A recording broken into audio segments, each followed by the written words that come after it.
Ternyata komitmen saya 6 bulan jadi content creator, belum ada 1 bulan saya udah ngerasa burnout. Kenapa?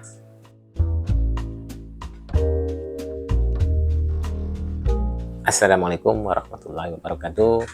Ketemu lagi di Merontok. Nah, jadi di awal Januari itu resolusi ya, itu kan pengen jadi content creator selama 6 bulan. Dan ternyata belum ada 1 bulan. Itu saya ngerasain tuh ada apa ya, dibilang stres juga enggak, burnout mungkin ya. Jadi udah mulai kerasa ini kok gini, ini gini. Nah, itu problemnya. Yang pertama,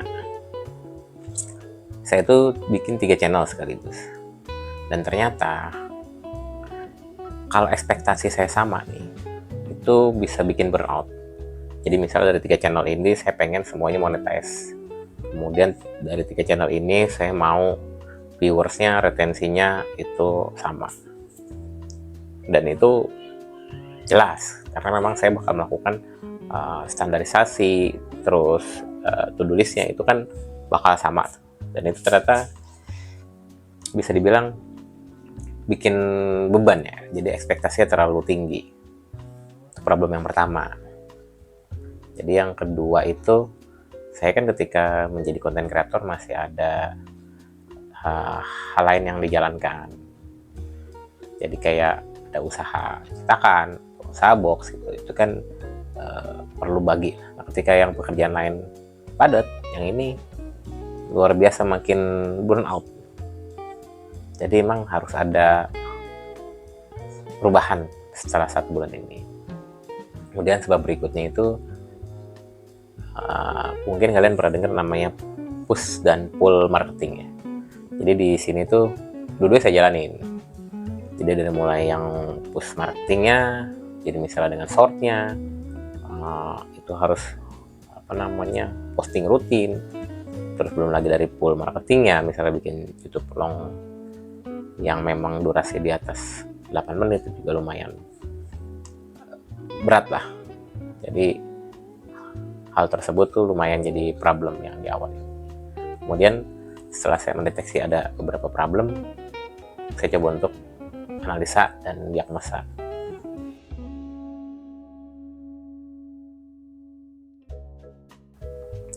Jadi ternyata ketika saya diskusi dengan ChatGPT, jadi teman diskusi lah ChatGPT saat ini, ternyata dia sudah bisa membaca lah bahwa akibat burnout yang saya rasakan itu salah satunya KPI-nya sama. Jadi key performance indicator-nya tuh sama. Jadi saya sama-sama pengen 3 channel ini tuh dibangun berbarengan. Hasilnya sama, terus pencapaiannya sama, dan itu ternyata sangat tidak dianjurkan.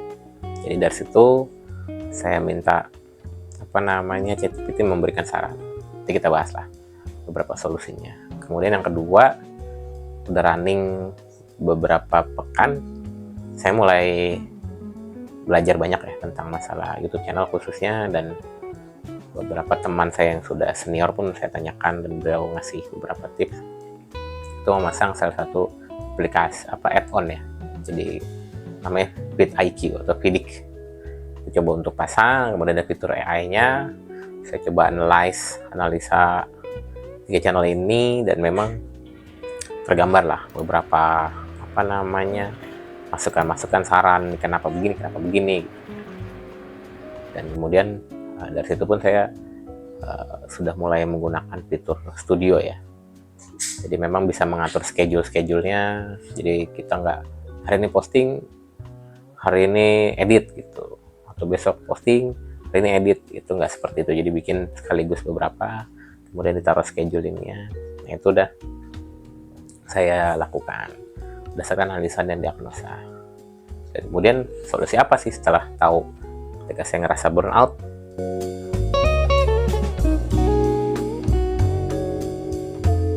Pertama, jadi hasil diskusi dengan ChatGPT itu ternyata KPI-nya perlu dirubah.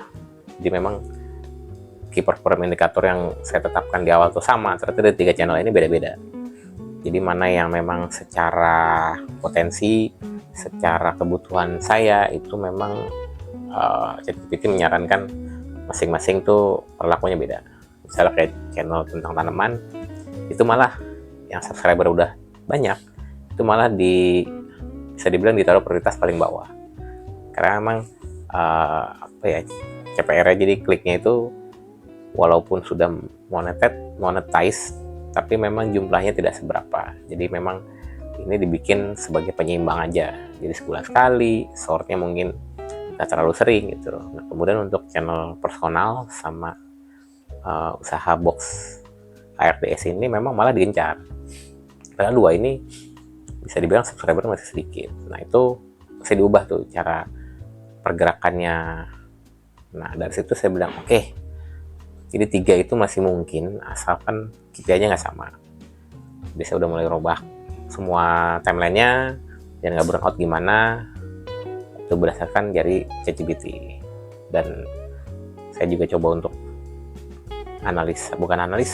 menindaklanjuti analisa dari Vidik itu. Jadi di Vidik itu juga dibahas tuh, channel ini gimana.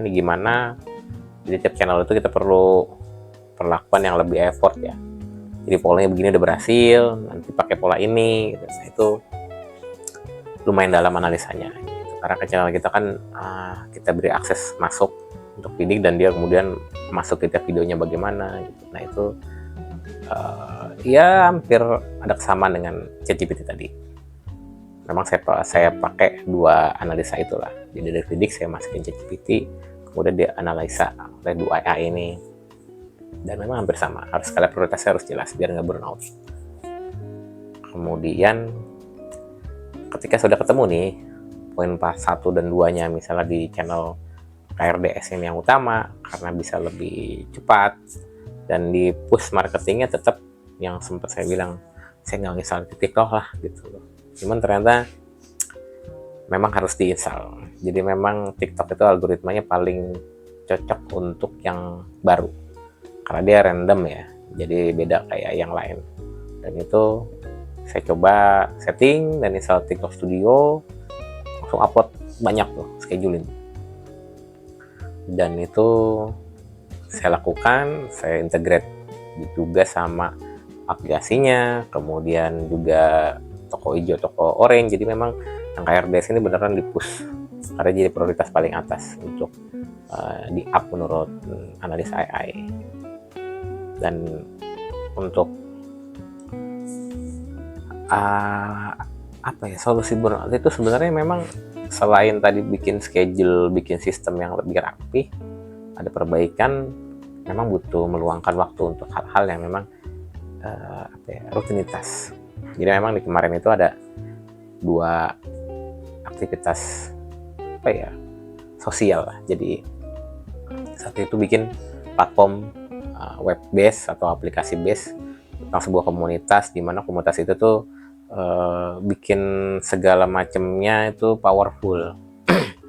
Jadi revenue-nya jelas, value-nya jelas, itu dari mulai affiliate, dari mulai e-commerce, dari mulai campaign, donasi, itu dalam satu platform itu luar biasa multi-feature. Itu kemarin sempat bikin itu lumayan buat bikin penyeimbang lah, dan sempat ditawari teman juga untuk jadi host yuk. Ya udah gitu. Jadi 2 aktivitas itu lumayan menyeimbangkan di tengah-tengah burnout jadi content creator wannabe. Dan yang paling penting ini solusi yang saya dapatkan tuh ternyata jadi content creator itu ada kayak segitiga triangle. Nah segitiga itu kalau misalnya dibikin tuh, kalau perspektif itu sebenarnya yang jadi fundamental dari content creator itu adalah poin 2 titik ini. Jadi antara si content creator sama si objeknya. Ini kreatornya, ini objeknya. Jadi 2 ini memang poin fundamental itu mesti bermanfaat dan istilahnya berkarya ya. Jadi memang menghasilkan sesuatu dan berdampak. Jadi 2 ini titik ini harus nggak lepas dari poin itu. Kemudian ketika kita komit untuk melakukan 2 titik ini gitu loh, kita jalankan secara entah itu konsisten gitu atau rutinitas, itu titik yang di sini adalah titik POV, dia recording ya, dia yang mempublish, dia yang merekam gitu. Jadi inilah konten kreator. Jadi dengan 3 triangle itu harus saling terkait.